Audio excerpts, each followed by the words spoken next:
నిన్ను చూసినప్పుడే కనకదుర్గకు నేను మొక్కుకున్నా, నీకు కన్ను పట్టుకుంటానని, నిన్ను కౌగిలించుకుంటానని.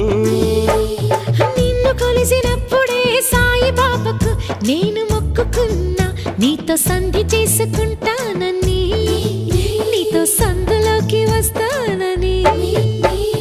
రాఘవేంద్ర స్వామికి మొక్కుకున్నా, నీతో భాగస్వామి నవుతానని. మూడు కళ్ళ శివునికి మొక్కుకున్నా, నీతో 3 రాత్రులవ్వాలని. ఆఖరికి నీకే మొక్కుకున్నా, నీ నౌకరుగా ఉంటానని, తీపి చాకిరులే చేస్తానని.